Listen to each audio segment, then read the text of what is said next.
Ciwanên Netewiyên Kurdistanê bi daxuyanekî bang li PKK kirin ku nabe PKK xwe bi ser Herêma Kurdistanê û xaka wê de bisepîne. Ciwanên Netewiyên Kurdistanê her wiha diyar kirin di demek hestiyar de ku divê statûyên Herêma Kurdistanê û Rojavayê Kurdistanê werin parastin û piştevanî li danûstandinên niştimaniyên aliyên siyasiyên Rojavayê Kurdistanê bêkirin, cihê daxiye PKK demeke dirêje destwerdanî di karûbarên Herêma Kurdistanê de dikin. Yasa destûr û saziyên fermiyên Herêma Kurdistanê nas nake û bûye sedema valabûn û wêranbûna bi sedan gundên li ser sînorê Bakur û Başûrê Kurdistanê. Divê serkirdayetiya PKK fam bike hêza meşrû rewa ya siyasî li Herêma Kurdistanê hikûmeta Herêma Kurdistanê û dezgehên wê ne. Hêza serbazî jî hêzên yên ser bi Wezareta Navxwe û Wezareta Pêşmergeyên Herêma Kurdistanê ne bi ti awayî nayê qebûl kirin PKK xwe bi ser Herêma Kurdistanê û xaka wê de bisepîne, wekî ciwanên Netewiyên Kurdistanê em carek din bang li PKK û hemû rêxistinên wê dikin ku rêzê li îrade û yasayên Herêma Kurdistanê bigire û bi berpirsiyarî tev bigire. Lewra destkeftên îro li Herêma Kurdistanê hene encama fedekarî û qehremanîya bi salan a Kurdan pêk hatiye, destwerdan û karên têk derên tu hêzekê li Herêma Kurdistanê nayên qebûl kirin.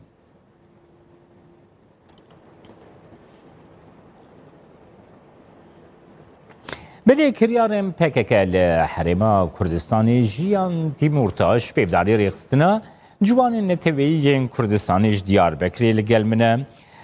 Dembaş kekê Jiyan bi mixabinî ve îro asta êrîşên PKK li Herêma Kurdistanê gihişt ku êrîşa hêza pêşmerge bike. Pêşmergeyî ku hatiye şehîd kirin heye her vê êvarê êrişên xwe berdewam kirin, du polîsên gaz û petrolê ku li çemankê dîsa hatine birîndar kirin hene. Vê van kiryarên PKK û vê seknavê ku her asta aloziyê bilindtir dike, ti çawa dinirxîne? Dembaş keke Kemal pêşî ez dixwazim li ser rêkeftinê Şingalê biaxivim. Dehê cotmehê de bi armanca asayîkirin û avadayînkirina Şingalê rêkeftinek hat îmzakirin. Bi wê rêkeftinê bi hezaran êzidiyên li serê çiyayê Şingalê çadiran de dijîn û nûrerên ruhanî û siyasî yên xelkê êzidî kêfxweşiya xwe anîn ziman û bi germî pêşwazî wî rêkeftinê dîrokî kirin. Her wisa piştî îmzakirina rêkeftinên nûnerên Neteweyên Yekgirtî Kendava Welatên Erebî, Yekîtiya Avrupa, Amerîka û Brîtanya li hikûmeta Herêma Kurdistanê û Iraqê pîroz kirin, kêfxweşiya xwe anîn ziman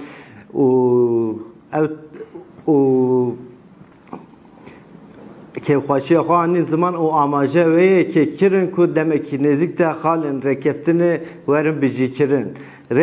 Xalên rêkeftinê de ji diyar e ku armanca serêkeya hikûmeta Herêma Kurdistanê ew e ku li Şingalê ewlehî û aramî peyda bibe ku xelkê êzidî vegerin ser mal û zeviyên xwe. Ji bo evlehî û aramiyê jî tê xwestin ku hêzên neyasayî ji Şingalê derkevin. û divê li vir bînakekî bidim, Heydî Şabî niha li Şingalê mezargehên êzidiyan xirab dike û mezargehên îmamê Şîî çêdike. û her wiha hebûna Heydî Şabî li Şingalê metirsiyek ku xeteriyek mezin e ji bo xelkê Şingalê. û her wiha Komara İslamiya Îranê Serokvezîrê berê yên Iraqê ku dijminatiya wan a Kurdan bi aliyê herkesî ve tê zanîn Heydarîbadî û Nûrî Malikî dijî vê rêkeftinê derketin û gotin ku em vê rêkeftinê nas nakin. Destên Heydarîbadî û Nûrî Malikî hêja bi xwîna êzidiyan sor e. Ew nikarin ku tu haqê êzidiyan nîqaş bikin. û ew rastî jî acizbûna wan xuya dike ku ev rêkeftin şikestinek bû ji bo Hilal Şiî. Her wiha PKK û rêxistinin wê yên serbaziyên li Şingalê demek nêzik de nerazîbûna xwe ji bo vê rêkeftinê nîşan dan û îddia kirin ku ev vê rêkeftinê nas nakin. Divê serkirdeatiya PKK fêm bike ku hêza meşruya siyasî li Herêma Kurdistanê li hikûmetê Kurdistanê û dezgehên wî ye.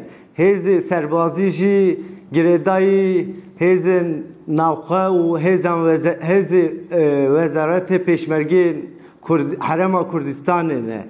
û Pêşmergeyên Herêma Kurdistan bi te avayê nayê qebûlkirin ku PKK xwe bi ser Herêma Kurdistanê û xaka wê de bisepîne. Jiyan min dixwest ez ser wê yekê qise bikim jiyan li ser wê babetê em bisekinin ku PKK îro êrişî Pêşmergeyên Kurdistanê kir. Niha daxuyaniyekî berî ku ez derbasî nûçeyan bibim daxuyaniyekî ku KCK derxistî jî heye di daxuyaniya xwe de KCK dibêje me mayîn danîn rast e ew mayîn hatine teqandin bi pêşmergeyan ve ji ber ku dixwestin ber bi garê ve werin lê me bi çekê rîşî pêşmergan nekiriye lê di vîdyoyên Kurdistan 24 de jî diyar bûn ku bi dehan nîşaneyên fîşekan gulleyan ê ku bi otomobîlê pêşmerga ve hatibûne berdan hebûn. Yani ev asta aloziyê êrîşa pêşmergeyên Kurdistanê, êrîşa polîsên Kurdistanê çi sûda wê ji tevgera neteweyî Kurdî re Kurdistanê re heye PKK çima kiryarên wisa dike jiyan nirxandina te bigirim. Na PKK demek ki dirêje li dakirkeran re şer nakî lê wisa xuya dike çalakiyên dawî ya Herêma Kurdistanê ew teqandina boriyan nefta û îro jî mixabin pêşmergeyek şehîd ket û wan kiryarên xwe dibêje ez nikarim dewgirkeran şer bikim lê ez li şerê Kurdan de jê hatîme ev ciyê şermazariyê ye ya li aliyê din PKK medyaya PKK demek ki dirêje ji xwe bangêşiya birakujiyê dike ve di wê derbarê de jî weke Serok Barzanî jî gotiye nabe helwesta heramkirina şerê Kurd bi wê yekê bêşîravekirin ku aramî û asayî bajarok û gundên Herêma Kurdistanê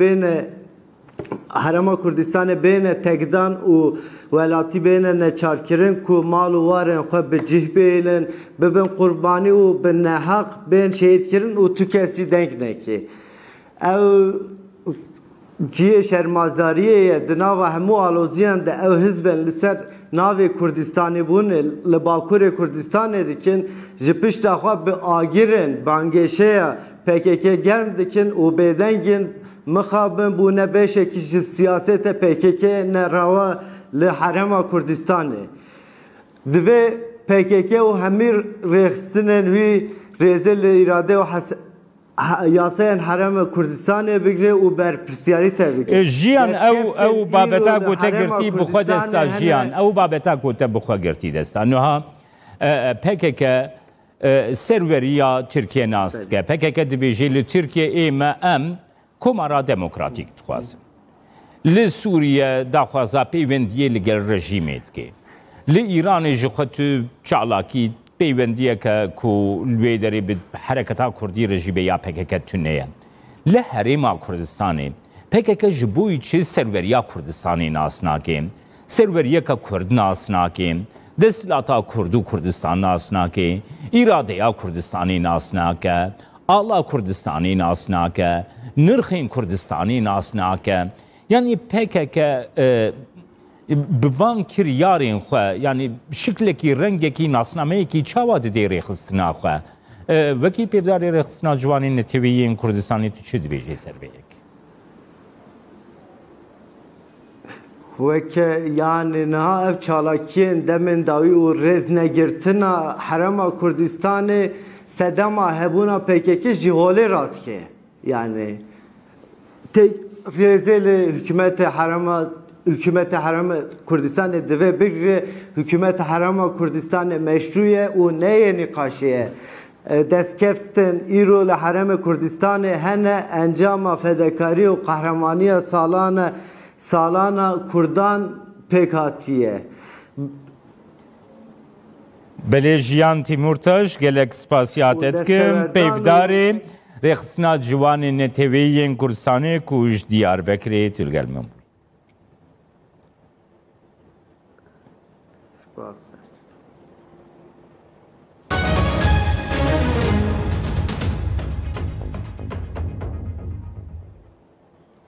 وزارت تندرستی هرما کردستانی را آگاهاند به 14 مژمێرên borî de 962 kes vayrosa koronaketinê 28 kesan jiyana xweş destane.